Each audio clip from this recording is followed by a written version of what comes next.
Hi guys, welcome back to another video. So ಇವತ್ತಿನ ದಿನ ನನ್ನ ಚಾನಲಲ್ಲಿ ಬ್ಲಾಗ್ ಅಪ್ಲೋಡ್ ಮಾಡ್ತಾ ಇಲ್ಲ, ಇದೊಂದು ವಿಡಿಯೋ. ಇದು ಒಂದು ಪ್ರಾಪರ್ಟಿ ಟೂರ್. ನನ್ನ ಲಾಸ್ಟ್ 2 ಎಪಿಸೋಡ್ಸ್ ನೀವು ನೋಡಿದರೆ ಮಡಿಕೇರಿ ವಿಸಿಟ್ ಮಾಡಿದ್ವಿ. ಸೊ ಮಡಿಕೇರಿನಲ್ಲಿ ಇದ್ದಾಗ ನಾವು ಯಾವ ಹೋಮ್ ಸ್ಟೇನಲ್ಲಿ ಇದ್ವಿ ಅನ್ನೋದು ಪ್ರಾಪರ್ಟಿ ಟೂರ್ ಮಾಡ್ತಾ ಇದ್ದೀನಿ. ಸೊ ಈ ಪ್ರಾಪರ್ಟಿ ಹೆಸರು ಬಂದು ನಾನು ಸ್ಟಾರ್ಟಿಂಗಲ್ಲೇ ತೋರಿಸಿದೆ, ಸಂತೃಪ್ತಿ ಅಂತ. ಸೊ ಬನ್ನಿ ಈ ಪ್ರಾಪರ್ಟಿದು ಫುಲ್ ಟೂರ್ನ ನೋಡೋಣ. So this is the first bedroom. So ಈ ಒಂದು ಬೆಡ್ರೂಮಲ್ಲಿ ಒಂದು ಡಬಲ್ ಬೆಡ್ ಇದೆ, ಅದ್ರ ಜೊತೆಗೆ ಅಟ್ಯಾಚ್ಡ್ ಬಾತ್ರೂಮ್. ಸೊ ನೀವೇನಾದರೂ ನಿಮ್ಮ ಫ್ಯಾಮಿಲಿ ಜೊತೆ ಬಂದರೆ ಅಪ್ ಟು 3 to 4 ಮೆಂಬರ್ಸ್ ಇರುವಂತಹ ಫ್ಯಾಮಿಲಿ ಈಸಿಲಿ ಅಕೊಮೊಡೇಟ್ ಮಾಡ್ಕೊಬೋದು, ಈಸಿಲಿ ಇಲ್ಲಿ ಸ್ಟೇ ಮಾಡ್ಬೋದು. ಸೊ ಈ ಒಂದು ಹೋಮ್ ಸ್ಟೇನಲ್ಲಿ easily 15 to 20 people easily accommodate ಮಾಡ್ಬೋದು. ಬಿಕಾಸ್ ಈ ಒಂದು ಹೋಮ್ ಸ್ಟೇನಲ್ಲಿ 4 ಬೆಡ್ರೂಮ್ಸ್ ಇದೆ. ಇನ್ ಕೇಸ್ ನೀವೇನಾದರೂ ನಿಮ್ಮ ಫ್ಯಾಮಿಲಿ ಜೊತೆ ಬರೋಂಗಿದ್ರೆ, ಅಥವಾ ನಿಮ್ಮ ಫ್ರೆಂಡ್ಸ್ ಜೊತೆ ಬರೋಂಗಿದ್ರೆ, ಅಥವಾ ನಿಮ್ಮ ಕೊಲೀಗ್ಸ್ ಜೊತೆ ಬರೋಂಗಿದ್ರೆ ಈ ಒಂದು ಹೋಮ್ ಸ್ಟೇ ನಿಮಗೆ ಸೂಟಬಲ್ ಅಂತ ಹೇಳ್ಬೋದು.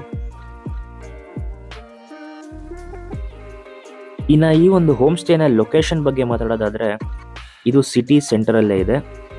ಒಂದು ರಾಜಾ ಸೀಟ್ ಅಂತ ಒಂದು ಟೂರಿಸ್ಟ್ ಪ್ಲೇಸ್ ಏನಿದೆ, ಅಲ್ಲಿಂದ just walkable distance. And bus ಸ್ಟ್ಯಾಂಡಿಂದ ನೀವೇನಾದರೂ ವೆಹಿಕಲ್ ಮುಖಾಂತರ ಬರೋಂಗಿದ್ರೆ 5 ಮಿನಿಟ್ಸ್ ತೊಗೊಳುತ್ತೆ. ಆ್ಯಂಡ್ ಈ ಹೋಮ್ ಸ್ಟೇದು ಲೊಕೇಶನ್ ಕೂಡ ನಾನು ಡಿಸ್ಕ್ರಿಪ್ಷನಲ್ಲಿ ಹಾಕಿರ್ತೀನಿ, ನೀವು ಚೆಕ್ಔಟ್ ಮಾಡ್ಬೋದು. ಡೈರೆಕ್ಟ್ ಆ ಲಿಂಕ್ ಮೇಲೆ ಕ್ಲಿಕ್ ಮಾಡಿಕೊಂಡ್ರೆ ಲೊಕೇಶನ್ ಎಕ್ಸಾಕ್ಟ್ ಪ್ಲೇಸ್ ಕೂಡ ನಿಮಗೆ ತೋರಿಸುತ್ತೆ. So this is second bedroom. And ಇಲ್ಲಿ ಕೂಡ ಒಂದು ಡಬಲ್ ಬೆಡ್ ಇದೆ ವಿತ್ ಅಟ್ಯಾಚ್ಡ್ ಬಾತ್ರೂಮ್. ಇಲ್ಲಿರೋದು total 4 room, 4 attached bathroom. So bathrooms ಕೂಡ ನೀವು ನೋಡ್ಬೋದು, ತುಂಬ ಕ್ಲೀನಾಗಿ ಆ್ಯಂಡ್ ವೆಲ್ ಮೈಂಟೈನ್ಡ್ ಆಗಿತ್ತು. ಯೂಸ್ ಮಾಡಿದ್ದಾರೆ ಅಂತ ಕೂಡ ಅನ್ಸೋದಿಲ್ಲ, ಅಷ್ಟು ಚೆನ್ನಾಗಿತ್ತು. And this is new home stay. ಇದು ತುಂಬ ಹಳೇದಲ್ಲ, this is very new home stay.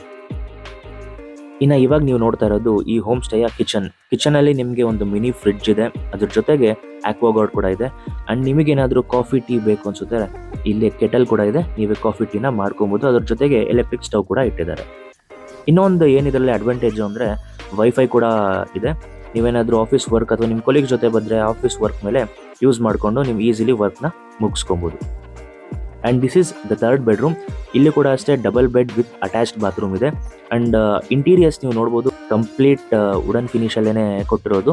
ನೋಡೋಕೆ ತುಂಬ ಚೆನ್ನಾಗಿದೆ ಅನಿಸುತ್ತೆ. ಆ್ಯಂಡ್ ಆಂಬಿಯನ್ಸ್ ಕೂಡ ತುಂಬ ಚೆನ್ನಾಗಿದೆ. ಆ್ಯಂಡ್ ಇದು ಸೈಲೆಂಟ್ ಏರಿಯಾ, ರೆಸಿಡೆನ್ಷಿಯಲ್ ಏರಿಯಾ ಇರೋದ್ರಿಂದ ಕಂಪ್ಲೀಟ್ಲಿ ಅಫಿಷಿಯಲ್ ಫ್ಯಾಮಿಲಿ ಸುತ್ತಮುತ್ತ ಇರೋದು.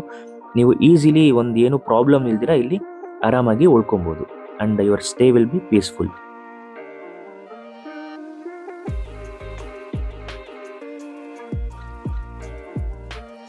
ಈಗ ನೀವು ನೋಡ್ತಾ ಇರೋದು ಡೈನಿಂಗ್ ಟೇಬಲ್. ಹೌದು, ಇದು 6 ಚೇರ್ಸ್ ಇರುವಂಥ ಡೈನಿಂಗ್ ಟೇಬಲ್. ಅಡಿಷ್ನಲ್ ಚೇರ್ಸ್ ಬೇಕು ಅಂದರೆ ಪ್ರೊವೈಡ್ ಮಾಡ್ತಾರೆ.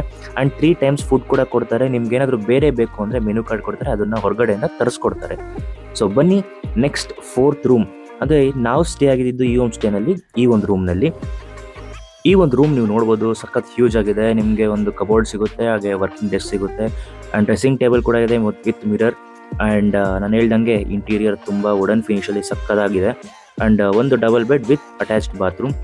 ಆ್ಯಂಡ್ ಎಲ್ಲ 4 ರೂಮಲ್ಲೂ ನಾನು ಹೇಳ್ದಂಗೆ ಅಟ್ಯಾಚ್ಡ್ ಬಾತ್ರೂಮ್ ಇದೆ. ಸೊ ಪ್ರೈವೇಸಿಗೆ ಏನು ತೊಂದರೆ ಆಗೋದಿಲ್ಲ. ಆ್ಯಂಡ್ ಕ್ಲೀನ್ಲಿನೆಸ್ ಅಂತ ಬಂದರೆ ನಾನು 5 out of 5 ಸ್ಟಾರ್ಸ್ ಕೊಡ್ತೀನಿ. ಬಿಕಾಸ್ ಒಂದೇ ಒಂದು ಕಡೆನೂ ಒಂದು ಚಿಕ್ಕ ಧೂಳು ಕೂಡ ನಮಗೆ ಕಾಣಿಸ್ಲಿಲ್ಲ. ವೆಲ್ ಮೈಂಟೈನ್ ಅಂತ ಹೇಳ್ಬೋದು. ಆ್ಯಂಡ್ ಕ್ಲೀನ್ಲಿನೆಸ್ಸಲ್ಲಿ ನಾನು ಹೇಳ್ದಂಗೆ ನಂಬರ್ 1. ಸೊ ಫ್ಯಾಮಿಲಿ ಪರ್ಪಸ್ ಅಂತ ಬಂದರೆ ನಾನಂತೂ ಇದನ್ನು ಹೈಲಿ ರೆಕಮೆಂಡ್ ಮಾಡ್ತೀನಿ. ಅಷ್ಟು ಚೆನ್ನಾಗಿತ್ತು ಇದು ಹೋಮ್ ಸ್ಟೇ. ತುಂಬ ಸಿಗುತ್ತೆ ಹೋಮ್ ಸ್ಟೇಗಳು, ಬಟ್ ಇಷ್ಟು ಮೈಂಟೈನ್ಡ್ ಹೋಮ್ ಸ್ಟೇಗಳು ನಿಮಗೆ ಸಿಗೋದು ಕಷ್ಟ. ಸೊ ಅದಕ್ಕೋಸ್ಕರ ನನಗೆ ನಾವು ಸ್ಟೇ ಮಾಡಿದ ತಕ್ಷಣ ಸೊ ಇದನ್ನು ಎಷ್ಟು ಆಗುತ್ತೋ ಅಷ್ಟು ಜನಕ್ಕೆ ರೀಚ್ ಮಾಡಿಸ್ಬೇಕು ಅಂದ್ಕೊಂಡು ಈ ಒಂದು ವೀಡಿಯೋನ ಮಾಡೋಕ್ಕೆ ಶುರು ಮಾಡಿದೆ. ಸೊ ಮಾರ್ನಿಂಗ್ ಟೈಮಲ್ಲಿ ನೀವು ನೋಡ್ಬೋದು ಈ ಥರ ಇರುತ್ತೆ ವೆದರ್. ನಾವು ಹೋಗಿದ್ದು ಸಮ್ಮರ್ ಟೈಮಲ್ಲಿ, ಅಂದರೆ ಏಪ್ರಿಲ್ ಟೈಮಲ್ಲಿ ಹೋಗಿದ್ದರಿಂದ ಸೊ ಈ ಥರ ಇತ್ತು ವೆದರ್. ನೀವೇನಾದರೂ ಮಾನ್ಸೂನ್ ಸೀಸನ್ನಲ್ಲಿ, ರೈನಿ ಸೀಸನ್ನಲ್ಲಿ ಅಥವಾ ಆಫ್ಟರ್ ರೈನಿ ಸೀಸನ್ ಬಂದರೆ ನಿಮಗಂತೂ ಸ್ವರ್ಗ ಅಂತ ಅನಿಸುತ್ತೆ. ಏನಕ್ಕೆ ಅಂದರೆ ಮುಂದೆಗಡೆನೇ ಒಂದು ದಿಬ್ಬ ಇದೆ, ಕಂಪ್ಲೀಟ್ ಗ್ರೀನ್ರಿಯಿಂದ ಕವರ್ ಆಗಿಬಿಟ್ಟಿರುತ್ತೆ. ಆ್ಯಂಡ್ ಹಾಗೆ ಆ ಫಾಗ್ ಎಲ್ಲ ಇರುತ್ತಲ್ಲ, ಸಕ್ಕದಾಗಿ ಕಾಣಿಸುತ್ತೆ. ಸಣ್ಣದಾಗಿ ಒಂದು ಬಾಲ್ಕನಿ ಕೂಡ ಇದೆ. ನಾವಿಲ್ಲಿ ಬೆಳಗ್ಗೆ ಮಾರ್ನಿಂಗ್ ಟೀ ಕುಡ್ಕೊಂಡು, ಕಾಫಿ ಕುಡ್ಕೊಂಡು, ಬಿಸ್ಕೆಟ್ಸ್ ತಿನ್ಕೊಂಡು ಆ ವ್ಯೂನ ಎಂಜಾಯ್ ಮಾಡ್ತಾ ಇದ್ವಿ. ಸೊ ನಾನು ಹೇಳಿದ್ನಲ್ಲ, ಮಳೆಗಾಲದಲ್ಲಿ ನೀವು ಬಂದುಬಿಟ್ರೆ ಅಂತೂ ಸ್ವರ್ಗ ಅಂತಲೇ ಹೇಳ್ಬೋದು. ಸೊ ಕಾಫಿ ಟೀ ಕೂಡ ಅವರೇ ಪ್ರೊವೈಡ್ ಮಾಡ್ತಾರೆ. ಅಥವಾ ನಿಮಗೆ ಬೇರೆ ಏನಾದರೂ ಬೇಕು ಅಂದರೆ, ಫಾರ್ ಎಕ್ಸಾಂಪಲ್ ಮಕ್ಕಳಿದ್ರೆ ಹಾರ್ಲಿಕ್ಸ್, ಬೂಸ್ಟ್ ಈ ಥರ ಏನಾದರೂ ಬೇಕು ಅಂದರೆ ಅದನ್ನು ಕೂಡ ಅವರೇ ಪ್ರೊವೈಡ್ ಮಾಡ್ತಾರೆ. ಹೋಮ್ ಸ್ಟೇ ಏನಿದೆ, ಆ ಒಂದು ಓನರ್ ಇದ್ದಾರಲ್ಲ, ತುಂಬ ಅಂದರೆ ತುಂಬ ಫ್ರೆಂಡ್ಲಿ ಸರ್ ಅವರು, ಪ್ರಕಾಶ್ ಸರ್ ಅಂತ. ಸೊ ಹೈಲಿ ರೆಕಮೆಂಡ್ ಮಾಡ್ತೀನಿ ಈ ಒಂದು ಹೋಮ್ ಸ್ಟೇನ. ಸೊ ಓನರ್ ಕೂಡ ಇಲ್ಲೇ ಕೆಳಗಡೆ ಇರ್ತಾರೆ. ಸೊ ನಿಮ್ಗೇನೇ ಪ್ರಾಬ್ಲಮ್ಸ್ ಇದ್ರು, ಇಶ್ಯೂಸ್ ಇದ್ರು ತಕ್ಷಣ ಬಂದುಬಿಟ್ಟು ರೆಕ್ಟಿಫೈ ಮಾಡ್ತಾರೆ. ಆ್ಯಂಡ್ ತಿಂಡಿಗೆ ಮಾರ್ನಿಂಗ್ ನಮಗೆ ಏನು ಇತ್ತು ಅಂದರೆ ಮಂಗಳೂರು ಸೈಡ್ ಅಥವಾ ಈ ಮಲೆನಾಡು ಸೈಡ್ ಫೇಮಸ್ ಡಿಶ್ ಆದಂತಹ ಪುಟ್ಟು ಇತ್ತು, ಹಾಗೆ ಅಕ್ಕಿ ಕಡುಬು ಇತ್ತು. ನಾನು ಇದನ್ನು ಫಸ್ಟ್ ಟೈಮ್ ಟೇಸ್ಟ್ ಮಾಡಿದ್ದು. ಪುಟ್ಟು ತಿಂದಿದ್ದೆ ಕೇರಳ ಟ್ರಿಪ್ ಮಾಡಿದ್ದಾಗ, ಬಟ್ ಅಕ್ಕಿ ಕಡುಬು ನಾನು ಫಸ್ಟ್ ಟೈಮ್ ಟೇಸ್ಟ್ ಮಾಡಿದ್ದು. ಅದ್ರ ಜೊತೆಗೆ ಹೆಸರು ಕಾಳು ಸಾಂಬಾರಿತ್ತು, ಅಂದರೆ ಒಂಥರ ಸಾಗು ಥರ ಇತ್ತು. ಅದ್ರ ಜೊತೆಗೆ ಒಂದು ಚಟ್ನಿ ಮಾಡಿದ್ರು. ಇದು ಒಂಥರ ನಿಮಗೆ ಟ್ಯಾಂಗಿ ಫ್ಲೇವರ್ ಅಥವಾ ಒಂದು ಟೊಮೆಟೊ ಫ್ಲೇವರ್ ಇರುವಂಥ ಒಂದು ಚಟ್ನಿ ಮಾಡಿದರು.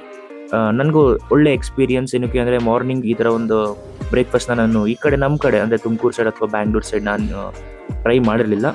ಇದಂತೂ ಟೇಸ್ಟಿಯಾಗಿತ್ತು. ಆ್ಯಂಡ್ ನಿಮ್ಗೇನಾದರೂ ನಾನು ಆಗಲೇ ಹೇಳ್ದಂಗೆ ಮೆನ್ಯೂ ಕಾರ್ಡ್ ಇರುತ್ತೆ. ಬ್ರೇಕ್ಫಾಸ್ಟ್ ಅಥವಾ ಲಂಚ್ ಅಥವಾ ಡಿನ್ನರ್ಗೆ ನಿಮಗೆ ಬೇರೆ ಏನಾದರೂ ಫುಡ್ ಬೇಕು ಅಂದರೆ ಅದನ್ನು ಕೂಡ ಓನರೇ ತರಿಸ್ಕೊಡ್ತಾರೆ. ಓನರ್ ನಂಬರ್ನ ಡಿಸ್ಕ್ರಿಪ್ಷನಲ್ಲಿ ಪ್ರೊವೈಡ್ ಮಾಡಿರ್ತೀನಿ. ನೀವು ಏನಾದರೂ ಇಲ್ಲಿ ಸ್ಟೇ ಮಾಡಬೇಕು ಅಂದರೆ ಅವ್ರನ್ನ ಕಾಂಟ್ಯಾಕ್ಟ್ ಮಾಡ್ಬೋದು. So bye guys.